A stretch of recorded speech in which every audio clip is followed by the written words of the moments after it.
Good afternoon and welcome to the Midday News. Here's what we have in the bulletin. New toll rates for east-west leg of highway to take effect July 9. More than 20 goals recovered in Portmore St. Catherine. And later in sports, Chairman of the Cricket West Indies selectors questions commitment of players ahead of Bangladesh T20 series. I'm O'Shane Masters and here are the details. The Toll Authority has received approval for its controversial new fee structure. The adjustment will see motorists paying more to use the highway. However, the rate will not take effect on Saturday, July 2, as was previously announced. Details in this report. Trans-Jamaican Highway has revised by 1 week the effective date for the new fee structure to travel on the east-west legs of Highway 2000. A notice in the Gleaner today indicated that the new toll rates will take effect Saturday, July 9. The previous date was Saturday, July 2.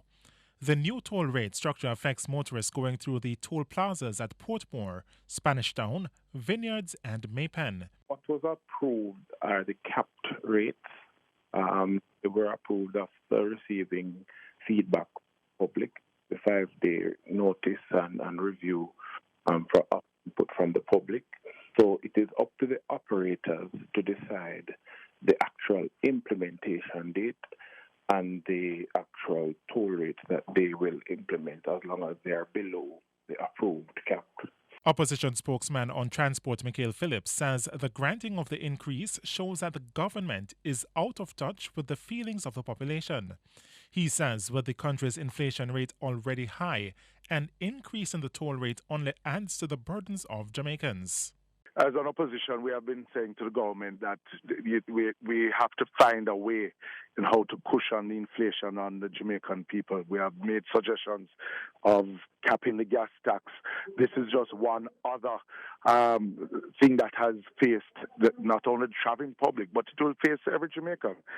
So we have asked and suggested to the government to at least have a conversation with the toll operators, just freezing it for at least 3 months. We're not asking them to go away with the increase, but at least freeze it for 3 months in the first instance and then review it. For President of the Cumberland Tri-Sector Citizens Association in Portmore, Dalton Scott, the delay in the implementation of the new toll rates is encouraging. However, he's still hopeful that a reduction will be considered. Pushing it back for another week it is a sign that they are listening to us, the residents, and wouldn't mind if within those few days leading up to the 9th, they have a meeting with us. To that, because the whole matter of we don't want to renegotiate the deal that was signed some years ago. And also, I'm asking if the increase of 40% could be lower. So instead of $50, they could put on $20 come the 9th. Meanwhile, a strong warning this afternoon that it will not be business as usual in the transportation sector. Codian Barrett has that report. The traveling public is being warned to brace for transportation issues if toll prices are allowed to be increased by the toll authority. The warning comes from President of the Transport Operators Development Sustainable Services, TODS, Edgerton Newman. Last Friday, the Transport Minister noted that an application was received for toll increases ranging from 9.09% for the Vineyards Toll Plaza and 26.67% for the Maypen Toll Plaza. But following that notice, there have been mounting objections to the increase. Bus operators in St. Elizabeth were among those who voiced their displeasure. Danny, who plies the St. Elizabeth to Kingston route, notes that the cost of living is already high, and with increases in gas prices of over $4 weekly, another increase through toll rates will be detrimental to his livelihood. He says, on average, a coaster bus operator pays $97,000 per month to use the highway. Well, if you are going to raise the toll and raise gas, raise the fare every day. We want to raise a fare, I can't pencil, cannot pencil. We are under pressure. We alone can't bear the cross. Toll business there unbearable, man. Because right now, we are paying 4,400 for the bus, and only 2 toll we take. Suppose I did 3 toll we take. So it can't work. President of TODS, Edgerton Newman, says the public transport sector is now at a crossroads because of the significant increases in operational cost. He says that has led to a number of people leaving the sector. As for the toll increases, he's looking for the transport minister to put a 2-year freeze on any price increase for using the highways. The TODS president says if that's not done or some other favorable response given, then there will be a protest at the entrance of the Vineyard Toll. It is a warning to say we cannot take the increase at this time. It is. And if we don't, then we have to take action. We can't work Monday morning.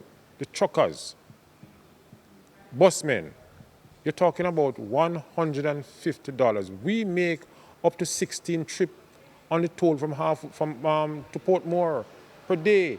It is costing us up to $3.2 million per year for one coaster bus to operate on the toll. We're not going to add gas. We don't add gas to that. We don't add insurance to that and a number of other things in our operations. We can't take it anymore. Like other concerned citizens, they are asking for the increase to be rolled back. Drop back the thing, man, for next year, man. Yeah, man, just drop back the thing for next year, man. Also, we can do, the thing might change. Cody Ann Barrett, TVJ News. The St. Catherine South Police recovered more than 20 goats in Newland in the parish yesterday. Following the recovery, the police is sending a stern warning to predial larcenists. Sandy Williams reports. More than 20 goats are to be given back to their rightful owners after they were rescued by police officers Thursday evening during an anti-predial larceny operation at Washington Mews in Newland, St. Catherine. Acting on information, the police say they were able to retrieve the goats at a property. When we entered the premises, we found over 23 goats that are suspected to be stolen. We have tried effortlessly to find the owners of these goats. We have intelligence that the goats are stolen, and so far no one has come forward to claim ownership of these goats. They will be taken to a pound and the investigation will continue. The police say they are making efforts to identify the owner or owners of the goats. Head of Operations for St. Catherine South Police, Superintendent Hopton Nicholson, says the owners of the goats can contact the Portmore Police for information on the animals. In the meantime, Superintendent Nicholson says law enforcers will continue to carry out anti-predial larceny operations across the parish. We hope to find those who continue to disturb the farmers and the law-abiding citizens, and we are working very hard to ensure that those who work very hard, putting their labor, that they will be the one who reap the rewards for their hard labor, whether it be animals or crops in the field. We continue to carry out these operations across the division. Therefore, he's issuing a stern warning to perpetrators. But those who decide to steal the hard labor of these farmers, we are going to get you. We are going to arrest you, and we are going to ensure that the long arm of the law is meted out to you. Sandy Williams, TVJ News. And motorists and transport operators in St. Thomas are restive over the closure of the Morant Bay Examination Depot in Roselle. They say it adds to the mounting challenges residents are facing, brought on by bad road conditions. Cody Ann Barrett reports. St. Thomas has seen a number of office closures over the last 2 years that have frustrated residents. But the most recent closure, the Morant Bay Depot, now has motorists in a frenzy. Since June 8, the facility has been closed until further notice as a result of loss of electricity to the entire compound due to current road construction in the area. Persons requiring the services were advised to visit the next nearest depot, which is about 31 miles away, to either the Spanish Town Road Examination Depot in Kingston or the Swallowfield Depot in St. Andrew. We are suffering up here. When you go to Kingston, you have at least 500, 600 people in the line down there. If you go there in the morning, you have to wait night to coming back home. So we are asking you, man, it's a long time now. We are just asking you, please, get us up and running, man. It's very hard for us. It's not everyone in St. Thomas want to leave the parish or know Kingston, especially what's going on now with the crime. So we are asking Mr. Minister to to intervene and get this problem addressed quickly. Taxi operators say having the depot close by was one less thing to worry about.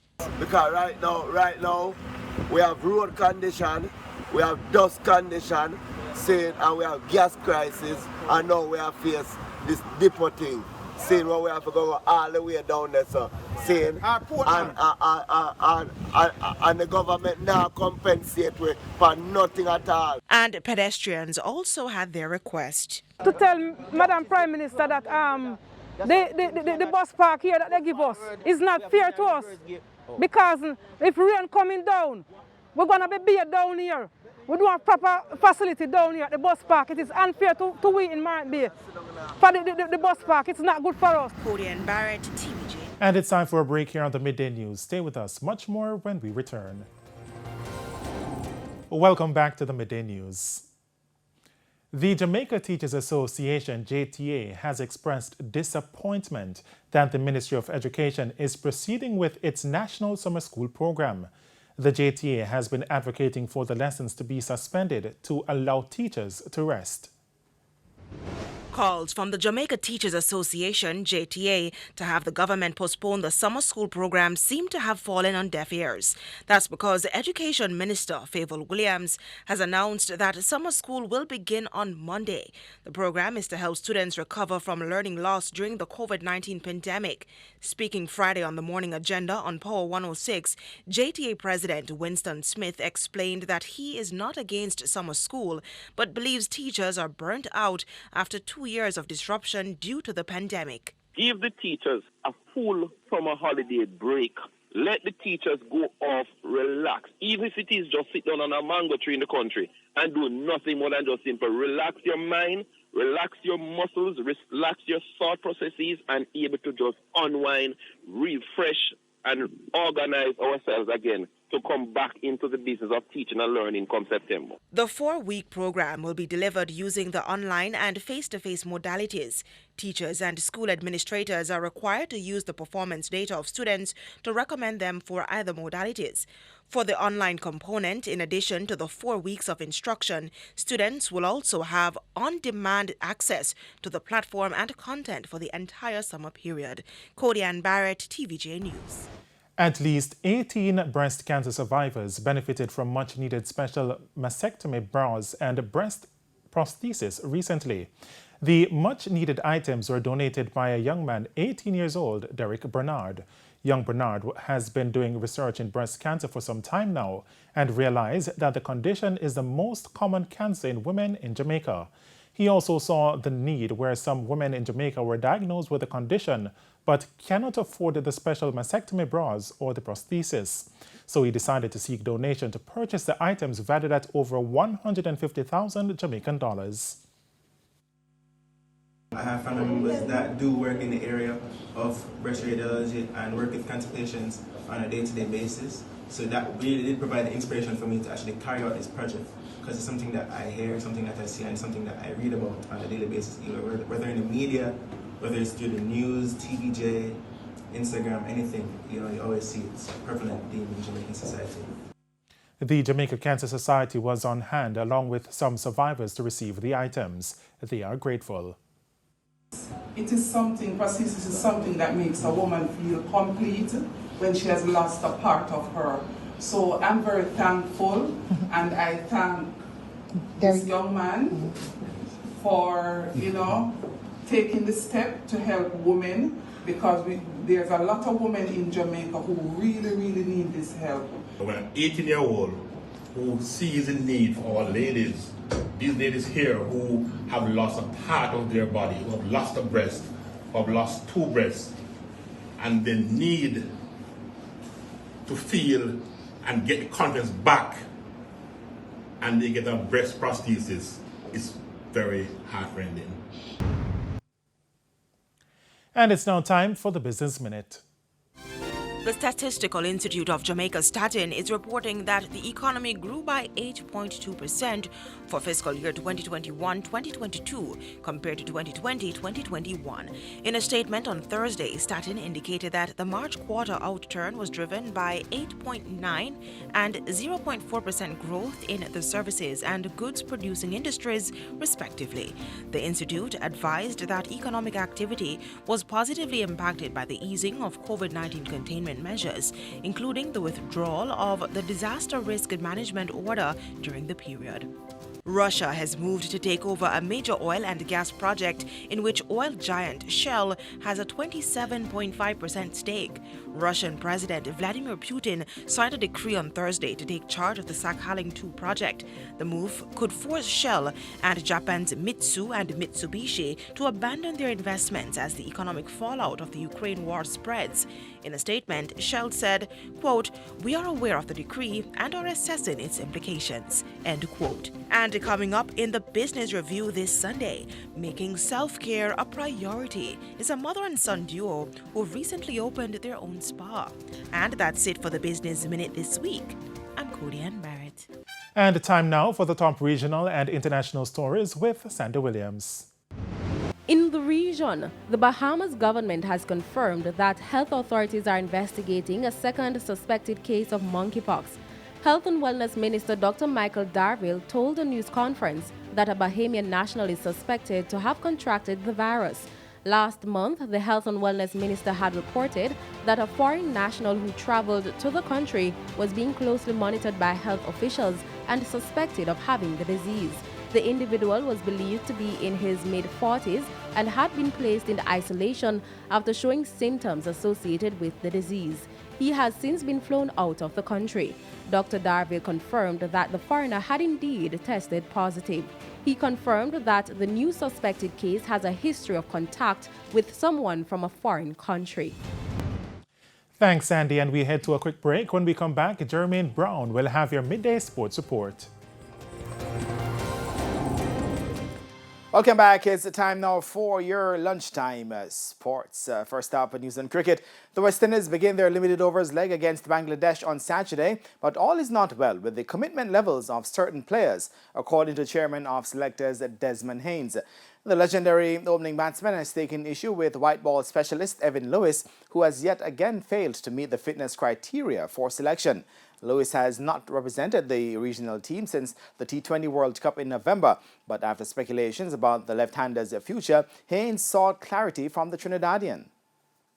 Ask him if all the things that I've heard regarding, the injury. He said yes. I said, you were asked to do a 2K. He said yes. I said, did you do it? He said no. I said, did you not try to make arrangements to redo the test? He said no.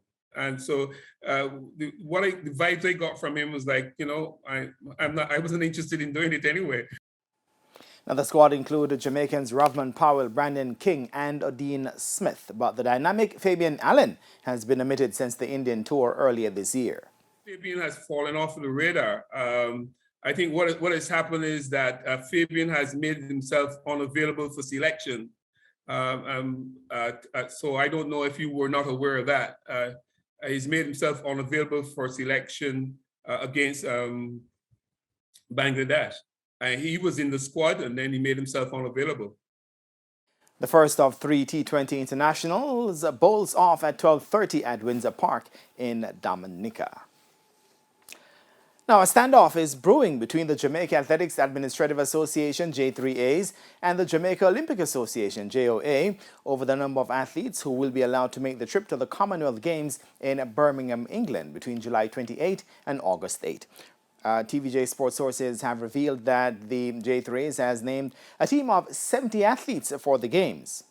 However, the JOA on Thursday communicated to the J3As requesting that the athletics delegation be reduced by 22 down to 48. Now, calls to both top brass of the JOA and the J3As for a comment on the matter were unsuccessful up to sports time.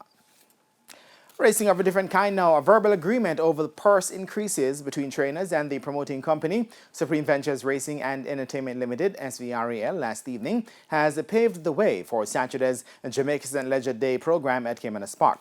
SVREL has made a commitment to forward $30 million into the purses for the remaining 6 months of the local racing calendar. However, the trainers were disgruntled up to yesterday afternoon due to aspects of the negotiations not being finalized and signed off on up to that point.